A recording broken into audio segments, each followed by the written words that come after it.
Welcome to High Street Matters, a new podcast from Bira, the British Independent Retailers Association. My name's Steve Dyson, a journalist who's going to be interviewing business owners and experts here at Bira about issues that impact independent retailers today. We'll be talking to a cross-section of Bira members from across the UK, from single retail outlets to small chains, and from large department stores to leisure and hospitality. High Street Matters will discuss crucial subjects such as consumer trends, relevant government legislation, business rates, parking and staffing, providing top tips to help businesses stay ahead of the retail curve. In our first episode, we're going to discuss retail crime, and I'm going to interview Andrew Goodacre, the Chief Executive of Bira, about the results of the latest crime survey of Bira's members. Also joining us is Neil Mackay. He's a hardware trader from Cambridgeshire whose business is one of the victims of an increasingly brazen crime wave. I'll also be speaking to Liam Ardern. He's the Operations and Sales Director of FaceWatch, which uses special facial recognition technology to help retailers reduce crime. Joining me first is Andrew Goodacre, the Chief Executive of Bira. Hello to you, Andrew. Oh, hello, Stephen.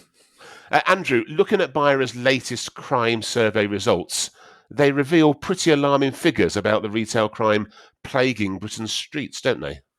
They do indeed. It's really troubling to see the picture being painted by feedback from members. It's startling to think that 96% of the people who responded expressed a view that retail theft had worsened over the past 12 months. We kind of knew that anecdotally, but when you see it in stark feedback in a survey like this, it really does highlight the scale of the problem that we have here.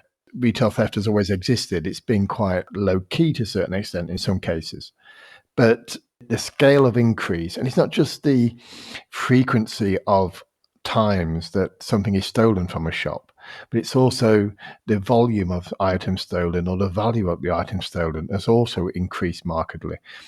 And all the evidence, therefore, we hear from other retail associations, other large retailers and the police, is that there's now clearly a more organised crime element that's actually fueling the rise in the retail theft crisis that we are facing. I understand that as well as the theft problem, other troubling statistics in your survey reveal the extent of verbal and physical abuse suffered by shop staff. That must be harrowing and a harmful experience for your members.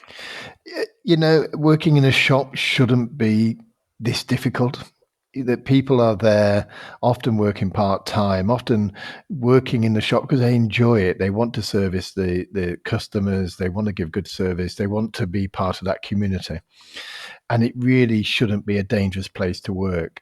But this rise in crime, and actually it started, poor behaviours from customers started during COVID with the changes in the way people had to behave, wearing face coverings, keeping 2 meters apart, all those issues.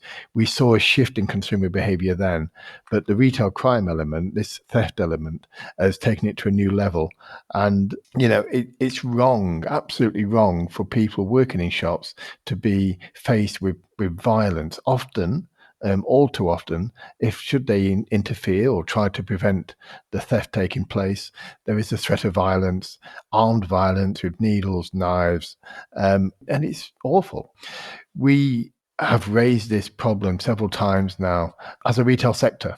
We're working with the British Retail Consortium. We're working with USDOR, the union that represents many employees who work in shops, in order to raise the issue with the relevant authorities, the government and the police, to say that this is an area that needs addressing. We should not accept that people working in shops face the kind of abuse, verbal and physical abuse, that they're facing now. Just to run through a couple of the figures to inform our listeners about the problem. In your survey, 35.5% of traders who were asked experienced verbal abuse in their shops.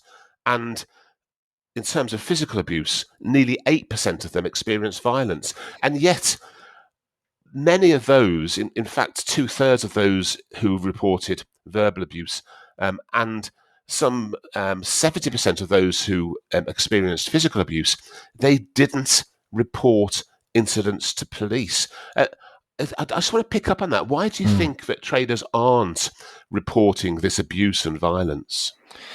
I think they've lost confidence in the response that they might get from the police in this issue. I don't think that it's been taken seriously, and that scenario has existed far too long. I've been involved with Bira for many years, spoken to retailers over many years now, and there's been this increase in poor behavior from consumers. I mentioned COVID, but some of it goes back before then. And in terms of shop theft and people stealing from shops, that's gone on for many, many years. But it's always been treated as a bit of a low level crime by the authorities. And we are now really having to deal with the mistakes made over many years. And people, the perpetrators, almost feel emboldened in order to go in, take what they want, walk out, and almost challenge the owner of the business or the employees who work in that business to do something about it. Almost sort of quite boldly challenging them to stop them if they dare.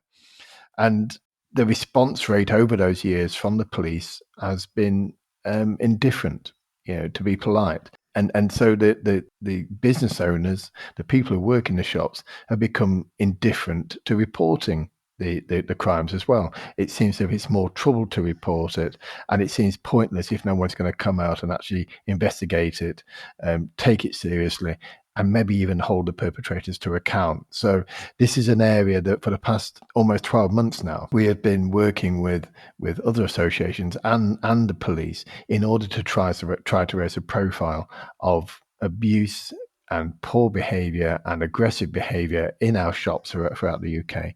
And I do think now we are making some progress, but this is a cultural problem now, a society problem that's developed, and there's no quick answers to it. But we need to maintain the pressure on the authorities to deliver a more meaningful and better response to the businesses who need it.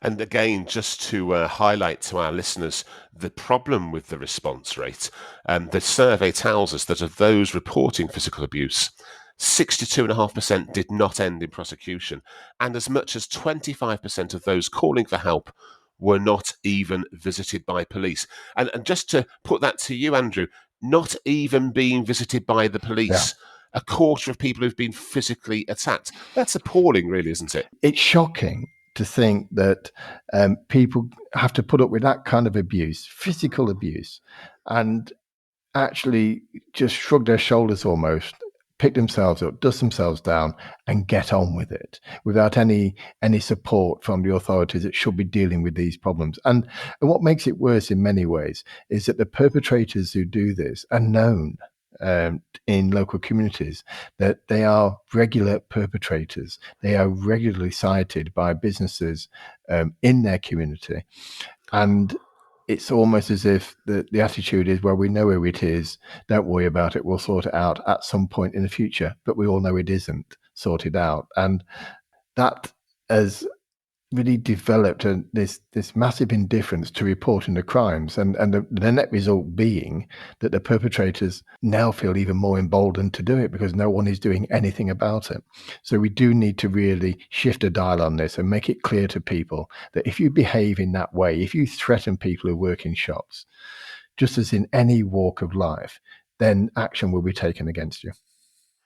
In terms of police response and police involvement, although some traders don't feel confident in telling the police about it, your survey did indeed tell us that shop owners expressed a strong desire for greater police presence. They want improved response rates.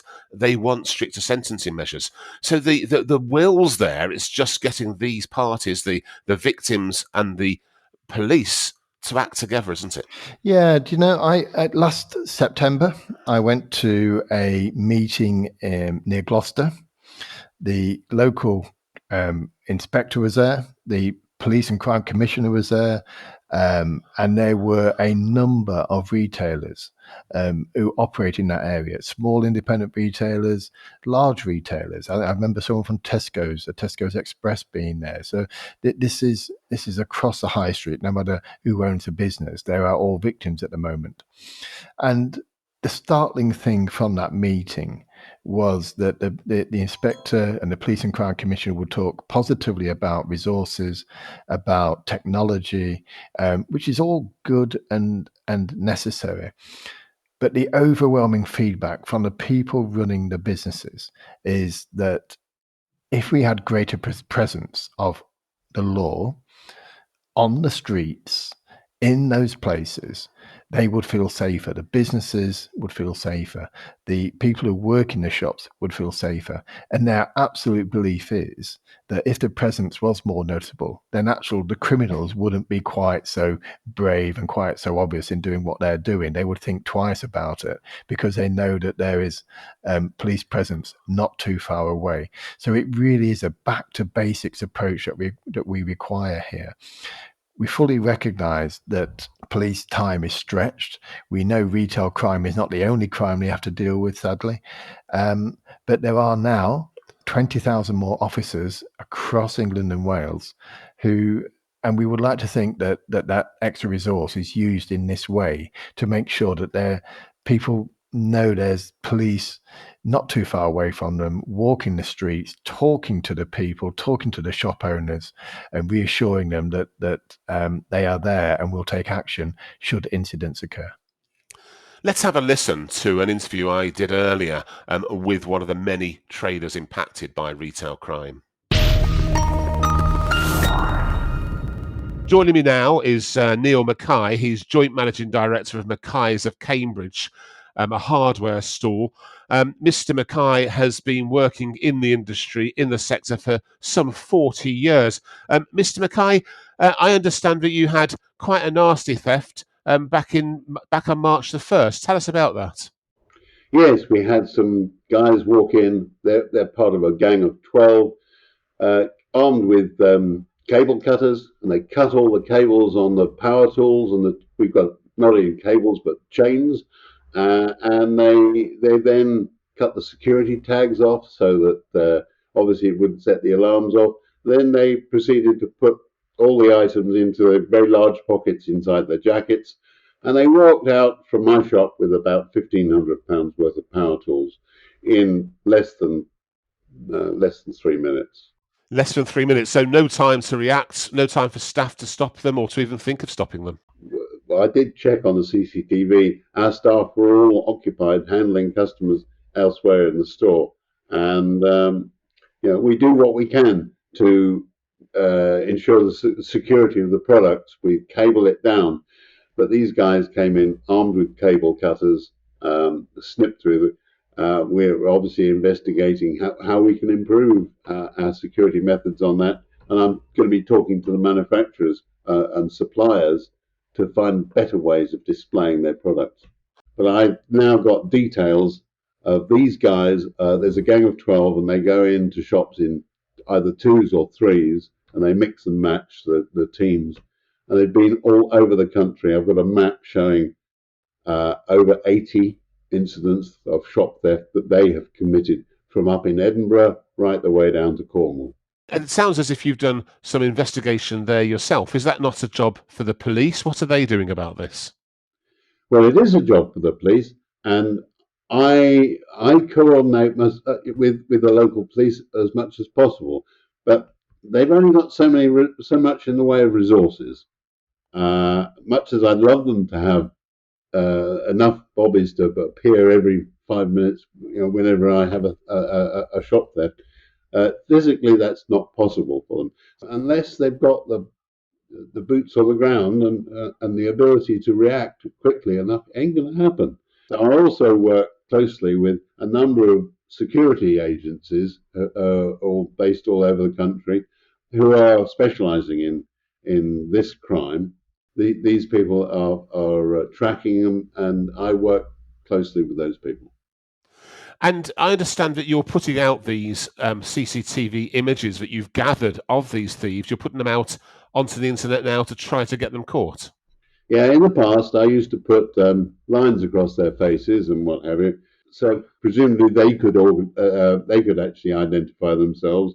And I used to name the mark of the items that they stole. And I put posters up. I have a rogues gallery. But now, quite frankly, and I was delighted to find out that the police, the local police, condoned what I was doing. I said, look, I've got such pure proof that these people are stealing that, quite frankly, I'm just going to publish their faces and be damned. If they can sue me if they want to for their human rights, I don't care.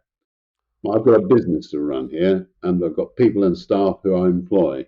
They're affecting us. How have you seen crime change in the years that you've been in the trade?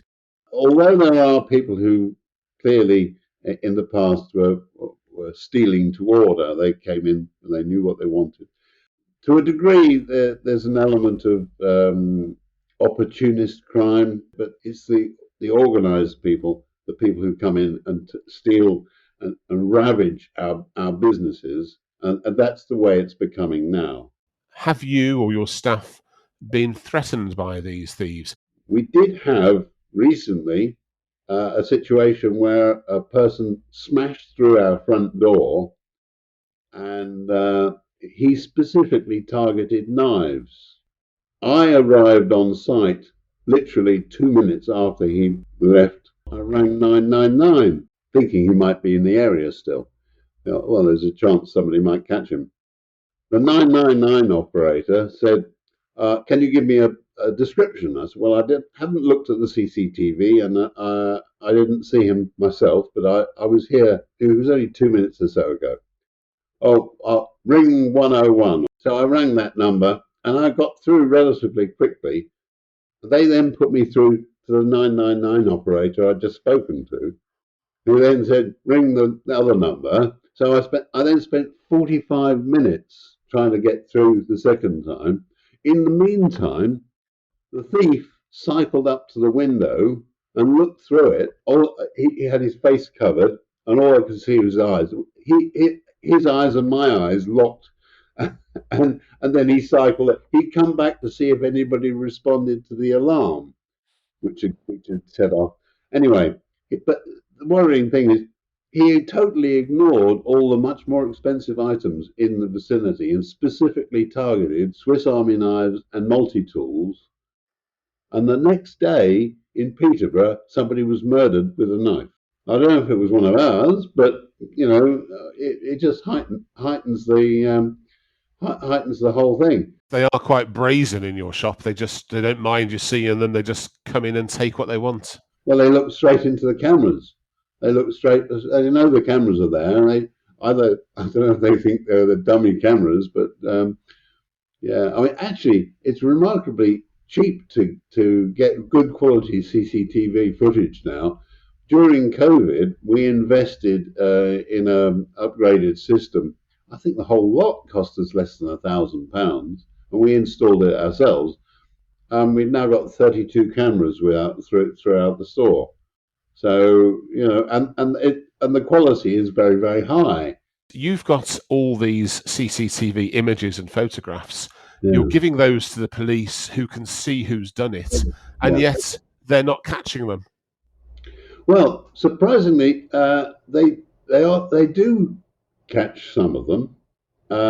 Often 6 or 9 months down the line, they will find my CCTV footage has been used as evidence in various cases where people are caught further down the line doing other things, and often much worse things. They don't look at the effect on the business, on the livelihoods of the staff.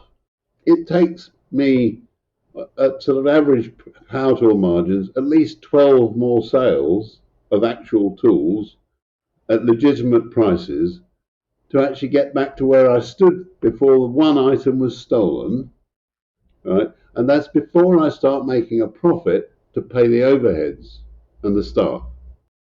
We as a company are looking at the commerciality of our business offering. And it's not just us. I've been banging on about it for the last 15 years. I started out running a petition on the government website. I thought, let's give this a go. Basically, what I wanted the government to do was to stop using the word shoplifting and call it what it was, theft.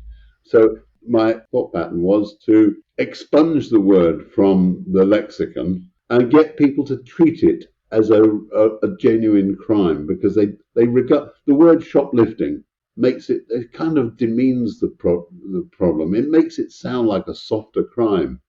Far from that. Why should I, just because I've got a shop and I'm opening the doors and inviting people in, suddenly, because they help themselves and walk out without paying, why should I be treated differently from somebody who just goes into a house and robs it? It's just the same crime, and it should be treated in the same way. It's been going on for far too long. It needs a change in society's opinion that the attitude to this sort of crime has to change. What do you want to see, for instance, from the police or from government to change? Well, I'd love to see the government put more resources in the hands of the police, because every time I speak to the police and crime commissioner around here, the elected commissioner, he says, I'd love to do more, but I haven't got the resources. And, we've got to prioritise what they term as more serious crime. I regard all crime as being serious. And if people get away with what they perceive as minor misdemeanor crime, they feel emboldened, and they'll go on to do worse and bigger crimes. You yourself, Mr. Mackay, you sound brave. You sound as if you're battling it. You sound as if you're standing up to it. But what kind of advice would you give to other retailers facing the levels of crime rising like you are? It's not just the retailers themselves. The retailers can do so much, and obviously they're also working in conjunction with the suppliers and the manufacturers who provide these goods. They must put pressure on people to improve the way make the displaying of these products more secure. So it has to involve a member of staff actually interacting with the customer. If everything is just left out to display and the customers can touch and feel the items, then the opportunities are there. And so basically, we've got to look at the way that we display items. And we in our shop, we've even got the padlocks padlocked up. We've got a cabinet and cage in front of it. We've got all the pliers behind perspex now. We've got a big shop that's about 10,000 square feet. And we've been there since 1912. So basically, it's down to society as a whole. I liken it. My simile to this is a change of attitude of society. 30 years ago, or let's say 30 or 40 years ago, if you went into a pub and lit a cigarette, nobody would have turned their hair about this. If you went and did the same thing now, you would be treated as a pariah. And yet, if the same person walked into a pub with product they'd stolen from me, they would find easy custom. So we need the same person to be treated as a pariah as the cigarette smoker. Neil Mackay, Joint Managing Director of Mackay's of Cambridge, many thanks for joining High Street Matters. On the crime reported there by Mr. Mackay, Cambridgeshire Police has said that it has received a report about the stolen items and that its officers are investigating. And anyone with information is urged to contact police via web chat or by calling 101, quoting crime number 35/15561/24. Still with me, listening to that interview, is Andrew Goodacre, Chief Executive of Bira. Andrew, the experience of Neil Mackay at his hardware store down in Cambridgeshire is fascinating, if troubling to listen to. But it shouldn't have come to this, should it? A trader having to track criminals down himself. It shouldn't come to that, no. I know Neil. I've met him several times in different places, in his shop and in Parliament as we lobby MPs about this issue.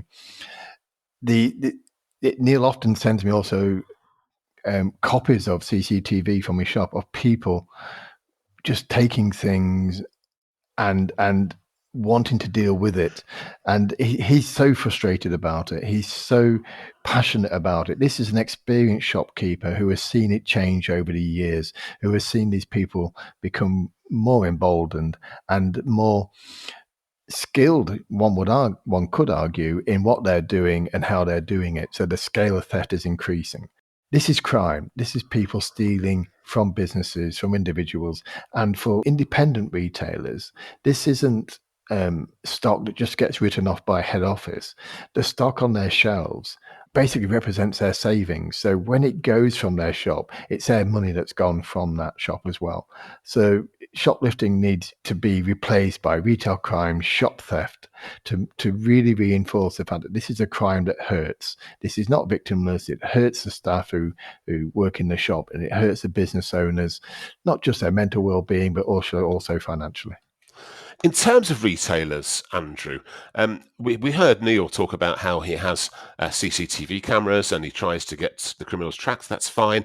We also, yes, we heard his comments about the term shoplifting and how we need a change in the whole of society. And that's all well and good. But what other things can traders do? Bira, how can you advise them on what they can do in their shops to try to prevent, reduce crime? Yeah, I think there's many things that they are doing, and we are encouraging people around businesses to do. I think it comes down to thinking about the way they display certain products. So some of the higher value products, can they be kept behind locked cabinets, as we often see in electronics and valuable items like that. I think there's technology that can come to the use. Yes, CCTV helps, and we're encouraging our members to make sure their CCTV is good enough to cope. And on that, the Mayor for the West of England has made a fund available for businesses within his area who can get a grant to increase and improve their CCT coverage. So we have worked with external bodies to encourage retailers to improve that area. I think also working together as a group within that high street is really important. That no one shop is isolated from this crime. And what we are now seeing more and more are the businesses working together through WhatsApp, through that kind of quick messaging technology.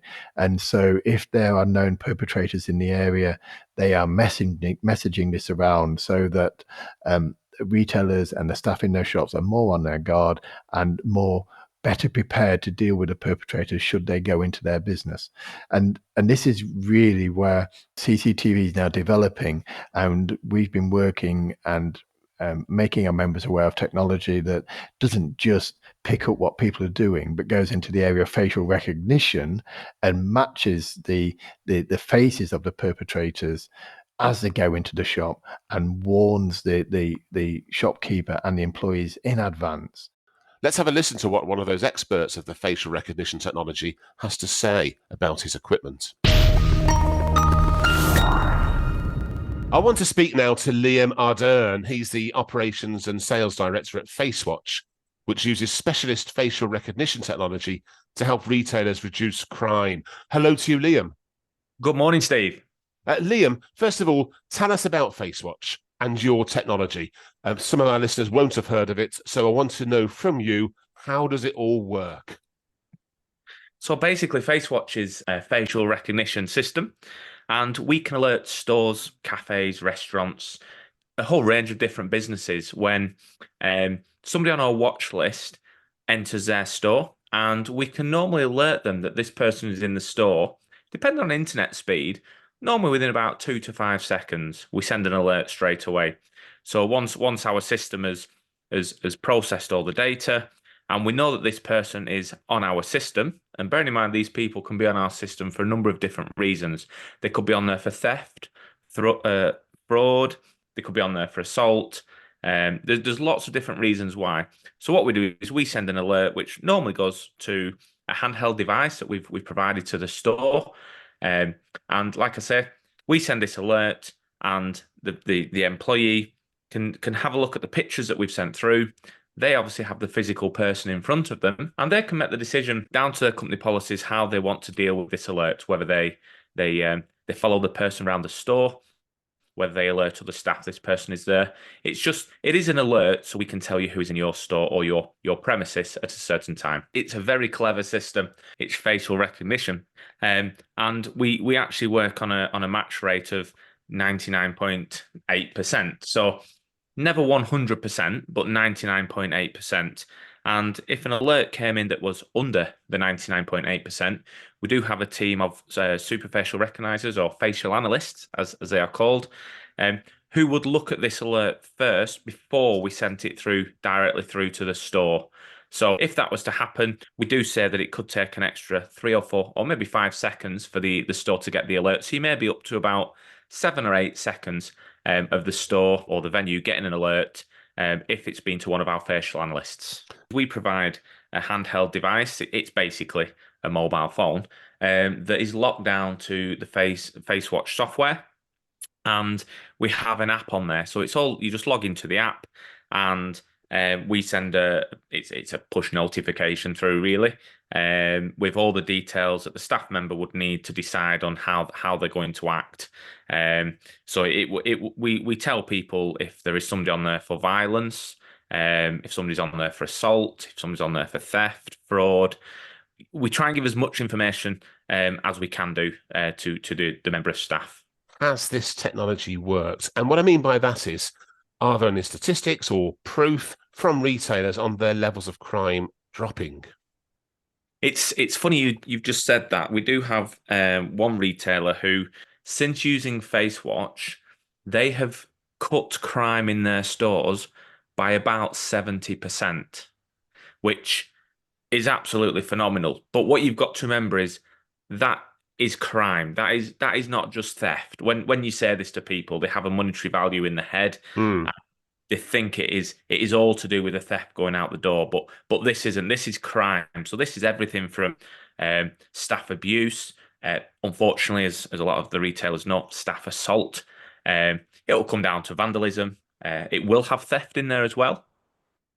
But yeah, so they're reporting 70%. I mean, what as a business, what we like to say is, in the first 6 months to a year, we can cut your crime by up to 50%.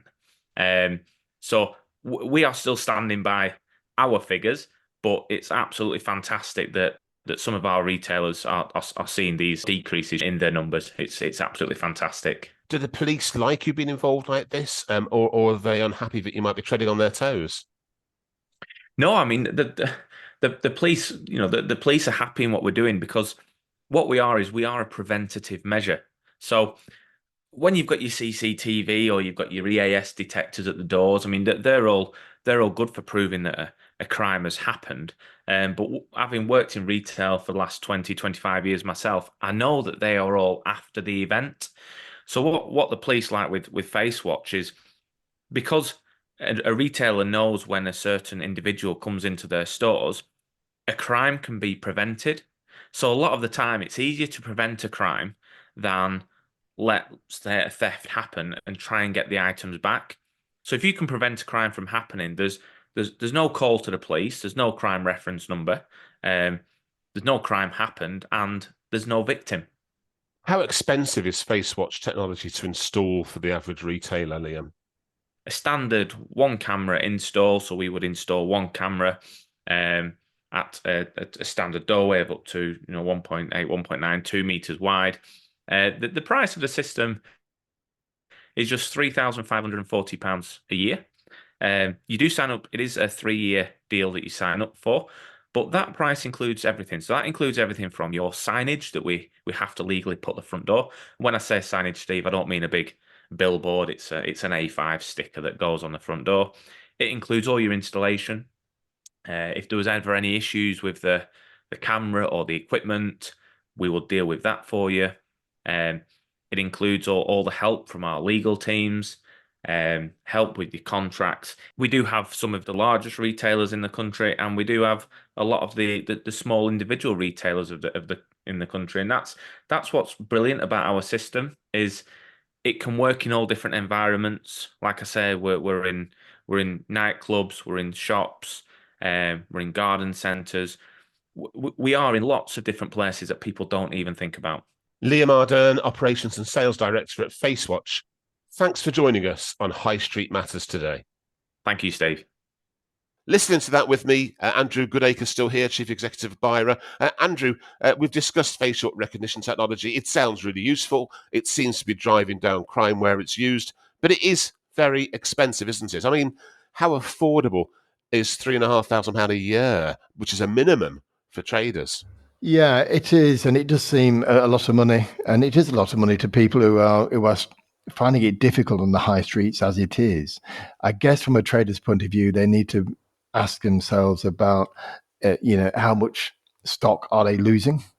So, and lost stock is lost income to an independent trader. So, in many ways, there's a kind of a financial calculation that he's making if they believe it can reduce the amount of crime that takes place. And there is evidence with FaceWatch who are been working closely with the co-op group, and the co-op group are reporting significant drops in the amount of crime they're seeing in their businesses where FaceWatch is active. So there is a trade-off, there is a return on that investment, but we fully understand that £3,500 is a lot of money to small businesses.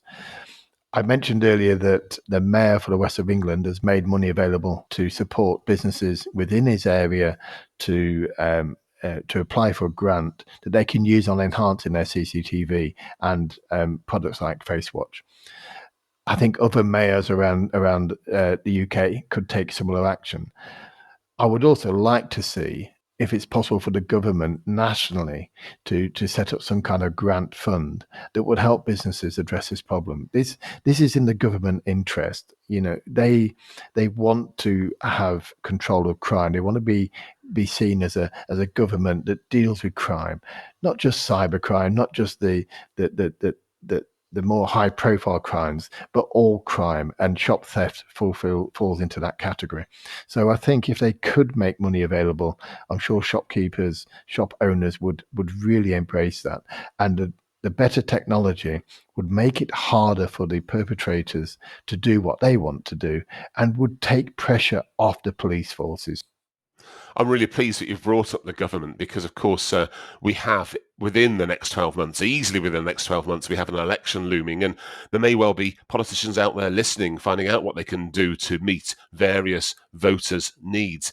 Can you summarise what else Bira wants from government to help its members with retail crime in mind? You've mentioned some funding, that's great, but what else is there in terms of, I don't know, perhaps legislation or other matters?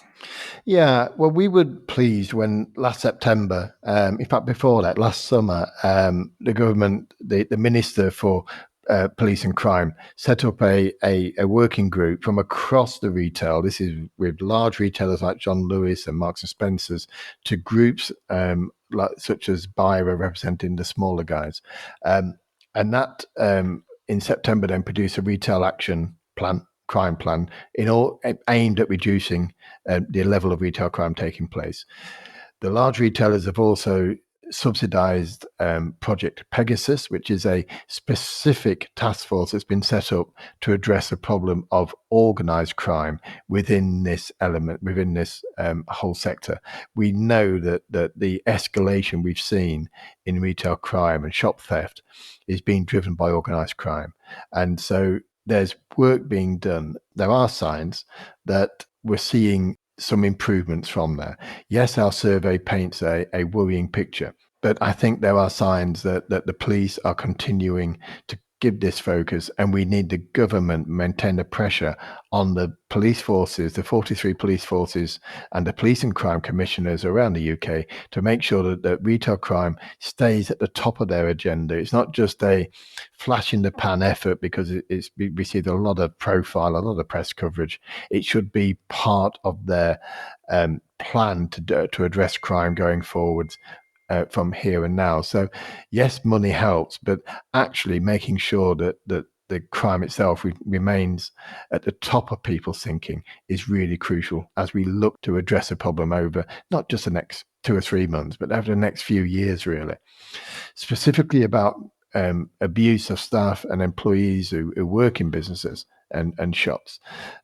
We have been wanting for some time for abusive people and shop workers to be treated as what they call a standalone crime. People can be prosecuted if they're guilty of abusing staff who work in shops. At the moment, it has to be combined with something more in terms of maybe more aggressive behaviour. And we feel that if the government were to make the abuse of retail staff a standalone offence, then more people could be held account, more people could be punished in the right way and shown the error of their ways by being prosecuted. And hopefully then we will see a significant reduction in the amount of abuse that shop workers have to face on a daily basis. So there is work that has been done, there's progress that's been made, but it's still a long way to go if we're really going to address the problem of crime on our high streets throughout the UK. Thank you, Andrew Goodacre, the Chief Executive of Bira, for joining me today. And thanks also to you, our audience, for listening to High Street Matters, an original podcast series for Bira, the British Independent Retailers Association. If you've enjoyed today's episode, you can find out more about this and other related subjects by visiting Bira's website at bira.co.uk. Meanwhile, we'll be back soon with more interviews with some of the UK's most successful independent retailers and with top experts here at Bira. High Street Matters. Thanks for listening.